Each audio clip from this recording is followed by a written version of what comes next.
하나님의 말씀은 사사기 4장입니다. 사사기 4장 말씀 우리 한 절씩 교독하시고 마지막 절은 함께 읽겠습니다. 사사기 4장 말씀입니다. 에훗이 죽으니 이스라엘 자손이 또 여호와의 목전에 악을 행하매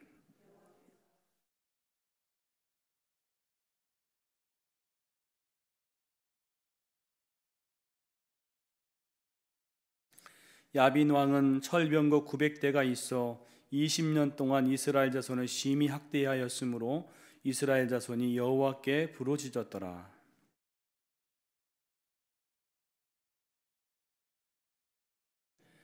그는 에브라임 산지 라마와 베델 사이 드보라의 종려나무 아래에 거주하였고 이스라엘 자손은 그에게 나아가 재판을 받더라.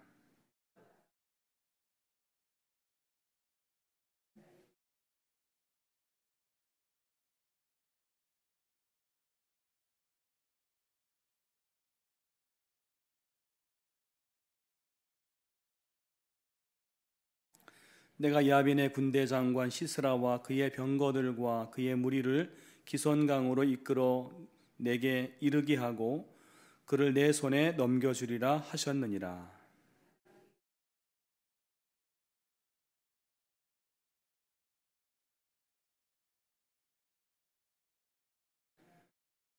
이르되 내가 반드시 너와 함께 가리라. 그러나 내가 이번에 가는 길에서는 영광을 얻지 못하리니 이는 여호와께서 시스라를 여인의 손에 파실 것임이니라 하고 드보라가 일어나 바락과 함께 게데스로 가니라.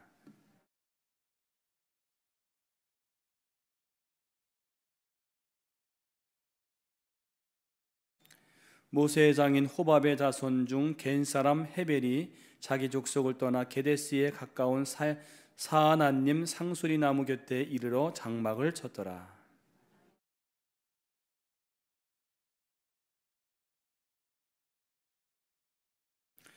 시스라가 모든 병거 곧 철병거 900대와 자기와 함께 있는 모든 백성을 하로셋 학고임에서부터 기손강으로 모은지라.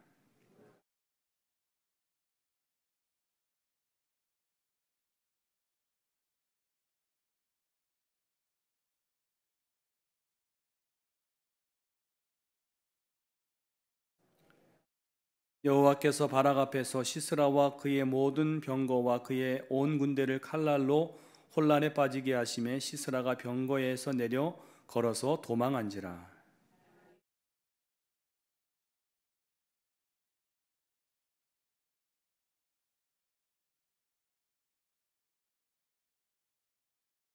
시스라가 걸어서 도망하여 겐 사람 헤벨의 아내 야엘의 장막에 이르렀으니 이는 하솔 왕 야빈과 겐 사람 헤벨의 집 사이에는 화평이 있음이라.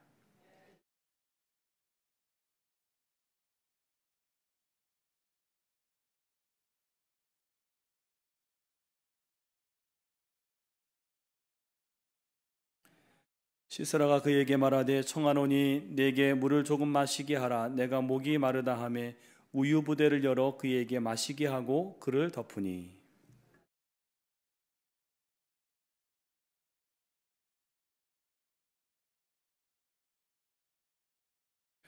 그가 깊이 잠드니 헤벨의 아내 야엘이 장막 말뚝을 가지고 손에 방망이를 들고 그에게로 가만히 가서 말뚝을 그의 관자놀이에 박음에 말뚝이 꿰뚫고 땅에 박히니 그가 기절하여 죽으니라.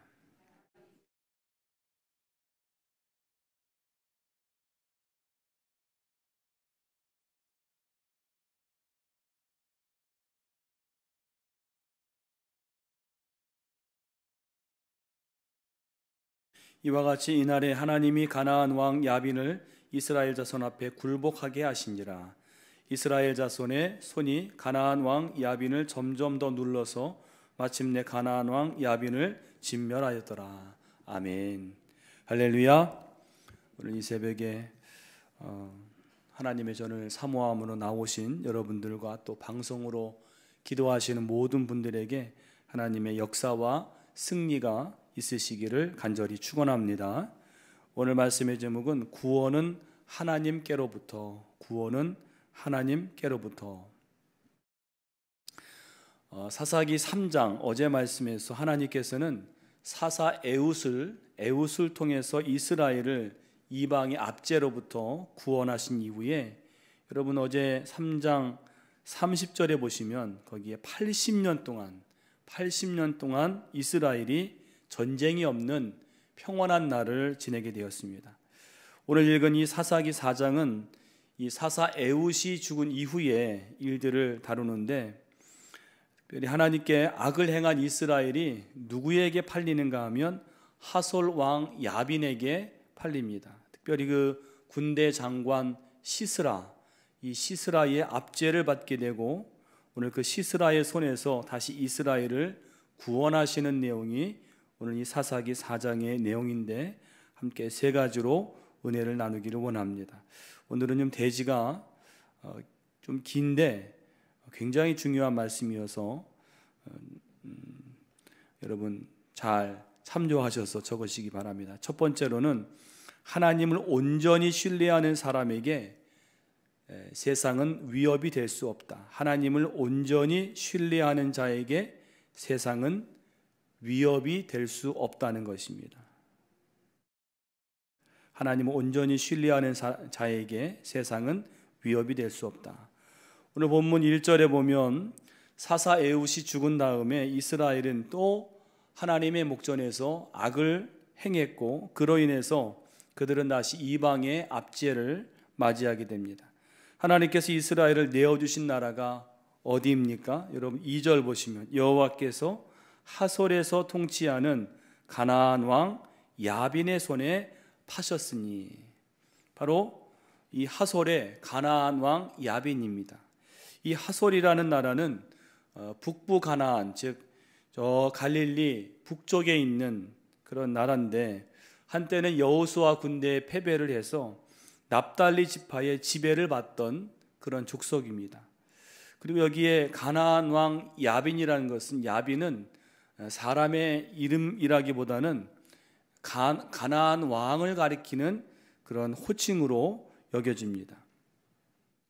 앞서 언급한 대로 이 하솔은 이 한때 이 납달리 지파의 지배를 받던 나라인데, 어떻게 그런 나라가 이제는 다른 나라를, 이 이스라엘을 압제할 수가 있었는가? 그 이유가 여러분 3절에 보시면 그 이유가 나옵니다. 3절 보시면 야빈 왕은 철병거 900대가 있어서 이스라엘 자손을 심히 학대했으므로.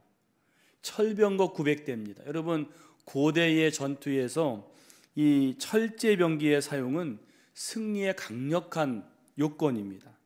그래서 여러분 사사기 1장 19절에 보면 이스라엘 백성이 이 철병거를 지닌 가나안 거민을 쫓아내지 못했다, 그런 얘기가 있습니다. 그래서 급기야는 이 가나안 왕 야빈의 압제를 받게 된 거죠.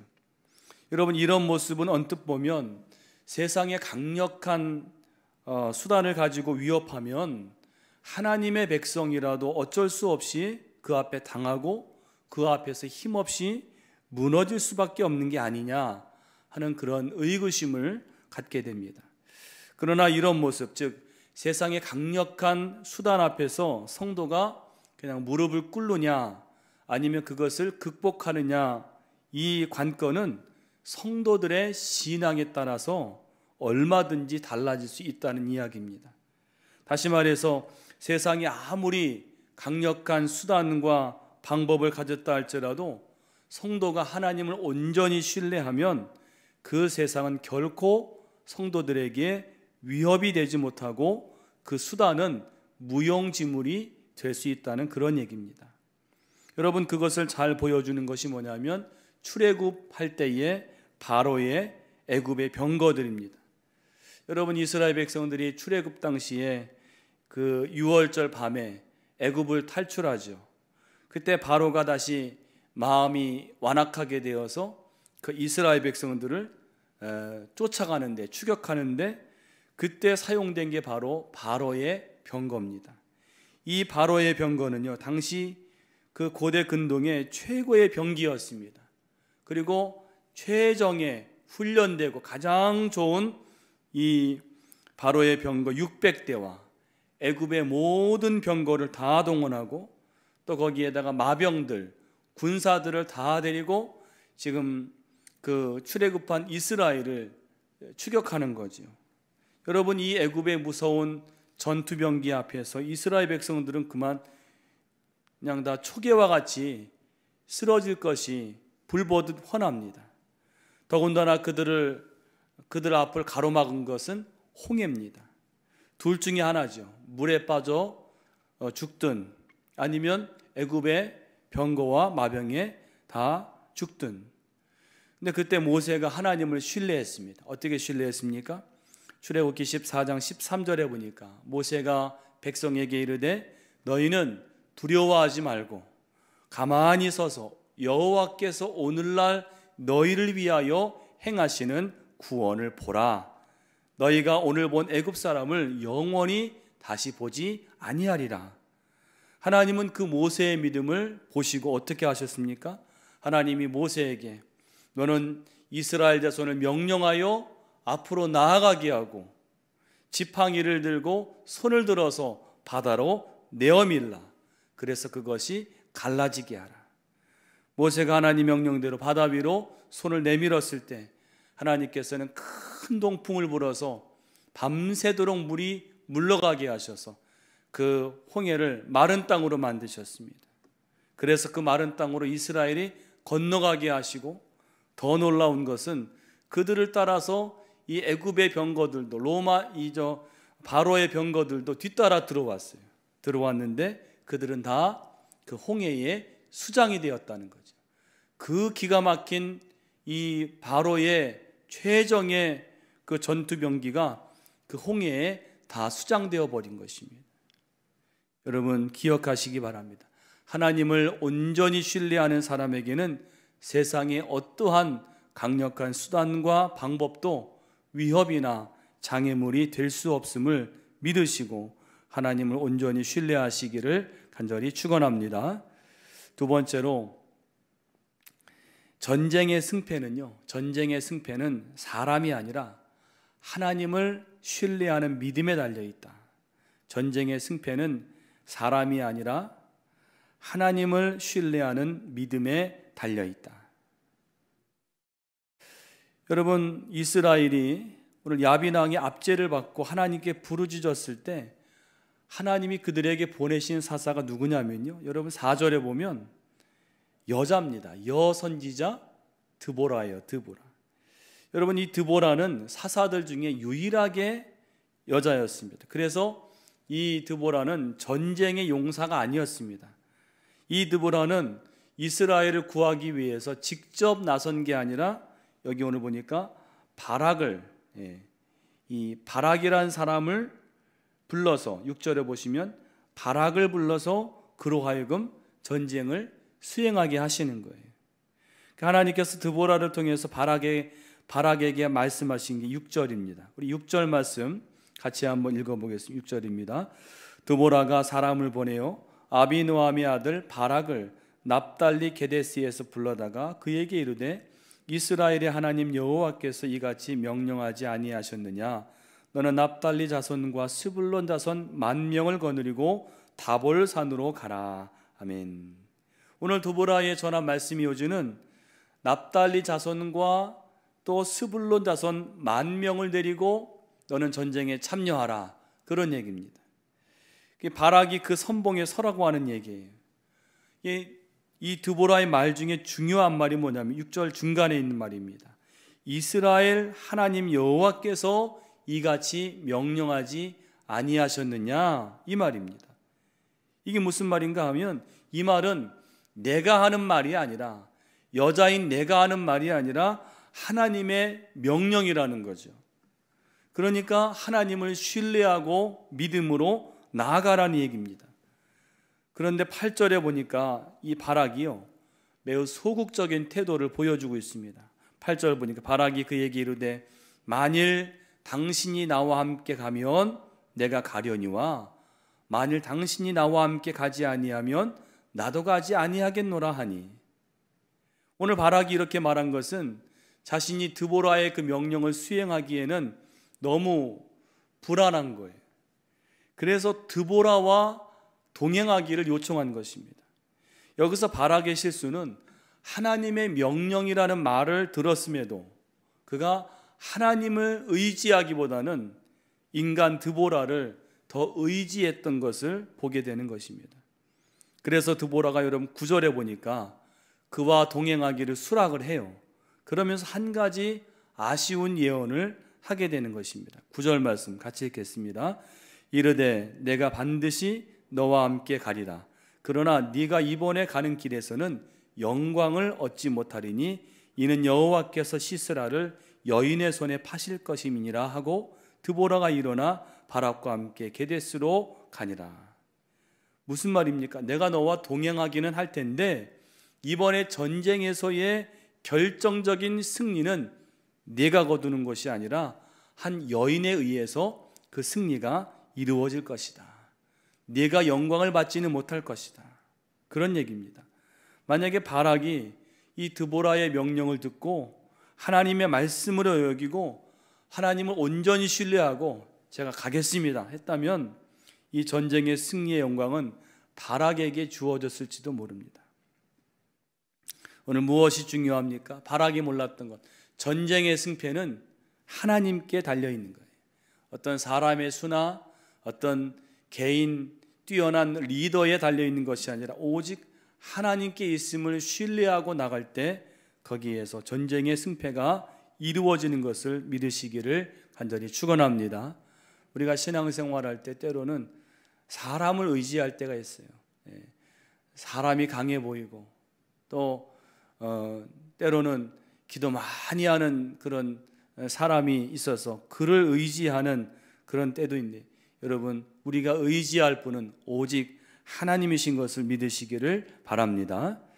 세 번째는 하나님께서는 뜻을 이루기 위해서 오늘 대지를 제가 줄이려고 하는데도 줄일 수가 없었습니다. 하나님께서는 뜻을 이루기 위해서 필요한 일을 거기 있게 하신다. 하나님께서는 뜻을 이루기 위해서 필요한 일을 거기 있게 하신다. 무슨 말씀인지 아시겠죠? 오늘 하나님이 하솔 왕 야빈과의 전쟁을 위해서 납달리 자손, 스불론 자손 10,000명을 이 6절에 보니까 게데스라는 지역의 다볼산으로 보냈습니다. 그러니까 게데스가 이제 갈릴리 호수 이 서쪽에 있고 그 게데스 지역의 남부에 이 다볼산이 있습니다. 그 다볼산에 이 납달리 자손, 스불론 자손 10,000명을 보냈습니다. 그리고 여러분 12절, 13절에 보니까 이 바락이 이끄는 이스라엘 군대가 다볼산에 모였다는 이야기를 이 하솔의 군대 장관 시스라가 이걸 듣게 됩니다. 그래서 그 전 병력을 시스라의 그 철병거 900대 그리고 모든 군사를 그 다볼산 아래에 있는 기손강이 있습니다. 기손강. 그 기손강에 다 집결을 시킵니다. 이 시스라가 기손강에 병력을 집결시킨 것은 당시에 이 기손강이 물이 말라 있고 평평하기 때문에 이 철병거를 몰기에 딱 좋은 그런 장소이기 때문입니다. 그런데 14절에 보니까 드보라가 바락에게 오늘 여호와께서 시스라를 내 손에 넘겨주신 날이라 하면서 작전 개시 명령을 내렸을 때 그 바락이 10,000명을 거느리고 다볼산에서 급하게 급습을 하는 거죠. 그 결과 시스라의 군대가 패하게 돼요. 그래서 시스라는 자기 목숨을 부지하기 위해서 병거에서 내려서 도망을 했다. 그런 얘기입니다. 그리고 여러분 이 시스라가 도망해서 간 곳이 어디인가? 여러분 17절에 보면 어디를 갑니까? 겐사람 헤벨이란 사람의 아내 야엘의 장막으로 피신을 하게 됩니다. 왜냐하면 당시에 이 하솔 왕과 겐사람 사이에는 서로 화평이 있었다 그럽니다. 그래서 이곳이 안전하다고 여겨졌기 때문이죠. 자, 그런데 오늘 이 시스라가 이 겐사람 헤벨의 장막으로 피신을 간 거는 하나님이 하신 일이라는 거예요. 이 일이 어떻게 알 수 있는가 하면 여러분 11절에 보세요. 11절에 보시면 거기 갑자기 이 문맥과는 전혀 상관없어 보이는 한 가지 일이 끼어 들어갑니다. 11절. 우리 11절 말씀 보겠습니다. 모세의 장인 호밥의 자손 중 겐사람 헤벨이 자기 족속을 떠나 게데스에 가까운 사하나님 상수리 나무 곁에 이르러 장막을 쳤더라. 아멘. 여기에 보니까 겐사람, 이 겐사람은 모세의 장인 호밥, 이드로라고도 하죠. 이드로의 그 후손입니다. 겐사람은. 그런데 그 겐사람 중에 헤벨이란 자가 오늘 자기의 그 장막을 이주를 했어요. 사실은 이 겐사람들은 유다 지파 경내에 살던 사람들인데 이 헤벨이란 자가 자기 마음대로 그 경내를 떠났어요. 떠나서 어디를 갔는가 하면 납달리 지파의 경내인 이 게데스라는 곳으로 이사를 간 것입니다. 거기에 사하나님 상수리 나무 곁에. 근데 오늘 이 사하나님 상수리 나무가 오늘 이 전쟁이 벌어지는 그 근처였던 거죠. 그래서 이 하솔의 시스라가 패배하고 자기 목숨을 부지하기 위해서 그 겐사람 헤벨의 장막으로 간 것입니다. 여기서 놀라운 사건이 벌어지죠. 시스라가 안전하다고 여겨서 갔던 그 헤벨의 아내 야엘의 장막에서 정말 상상할 수도 없게 18절 이하를 보면 그 야엘이요, 그 아내 야엘이 시스라를 아주 환대하고 또 우유를 먹게 합니다. 아마 여러분 우유를 먹으면 숙면을 취할 수 있었는지 이 우유를 마시게 한 다음에 이 시스라가 깊은 잠이 들었을 때 장막 말뚝을 가지고 그의 관자놀이에 박아서 그 시스라가 오늘 여인의 손에 죽고 마는 것이 생각지도 못한 사람에게 이 시스라가 죽임을 당하는데 여러분 아까 드보라 예언을 통해서 여인의 손에 의해서 그 승리가 이루어지리라 그 말씀이 이루어진 것입니다. 결론적으로 헤벨이란 사람이 자기의 원래 살던 지역에서 마음대로 떠나서 저 게데스라는 곳으로 장막을 옮긴 것은 결국은 하나님이 하신 일이라는 거예요. 왜요? 이스라엘을 압제한 하솔의 이 하솔 왕 야빈과 시스라를 심판하시기 위해서 헤벨이란 자의 장막을 먼저 옮겨 놓으시고 거기로 피신하게 하시고 그 아내를 통해서 이 시스라를 죽게 한 것을 볼 때에 우리가 기억할 것은 하나님께서는 그 당신의 뜻을 이루시기 위해서 필요한 일들을 거기 있게 하신다는 거죠. 오늘 이 하나님의 놀라운 은총과 섭리일 여러분 삶에도 이루어지시기를 간절히 축원합니다. 하나님이 작정하시면 어떻게든 그 일을 이루어 가신다는 거예요. 이 은혜가 충만한 여러분 되시고 하루도 승리하시기를 간절히 축원합니다. 기도하겠습니다. 하나님 은혜와 사랑을 감사합니다. 오늘 이스라엘이 하나님께 범죄해서 하솔 왕 야빈의 압제를 받을 때 하나님께서는 드보라를 통해서 바락을 통해서 이제 오늘 그들을 물리치게 하시는데 오늘 우리에게 주신 교훈은 하나님을 온전히 신뢰하는 자에게는 세상의 어떤 강한 것도 위협이 될 수 없음을 믿게 하여 주시옵소서. 전쟁의 승패는 사람이 아니라 하나님을 믿는 신뢰하는 믿음에 있는 줄로 믿습니다. 우리가 사람이나 방법을 의지하지 않게 하시고 하나님을 온전히 신뢰하게 하여 주시옵소서. 하나님께서는 그 백성을 위해서 뜻을 이루시기 위해서 필요한 일을 이제 여호와 일에 거기에 있게 하시는 줄로 믿습니다. 우리에게도 그와 같은 은혜가 넘칠 수 있도록 함께하여 주시옵소서. 세계와 열방 가운데 하나님의 통치와 구원과 회복이 이루어지게 하시고 이 나라 대한민국 이 땅에 복음이 편만하며 온 백성들이 하나님을 경외할 수 있도록 도와 주시옵소서. 한국교회가 깨어서 기도하게 하시며 복음의 사명 잘 감당하는 우리 한국교회로 축복하여 주시옵소서. 서교회를 기억하시고 우리 광림서교회가 성령의 충만함, 권능을 가지고 복음의 사명을 감당하며 초대교회의 놀라운 역사들을 이루어 가게 하여 주시옵소서. 예배할 때마다 성령 임재하게 하시고 신유의 역사가 나타나게 하여 주시옵소서. 세우신 교역자들과 임원들, 충성된 종들 되게 하시고 기관과 부서들마다 부흥하며 일꾼이 차고 넘치게 하여 주시옵소서. 이번 주에 있을 또 임원 훈련을 기억하시고 은혜의 시간 되게 하시고 다시 한번 우리가 하나님 앞에 충성을 감당할 수 있는 그러한 기회로 삼아 주시옵소서.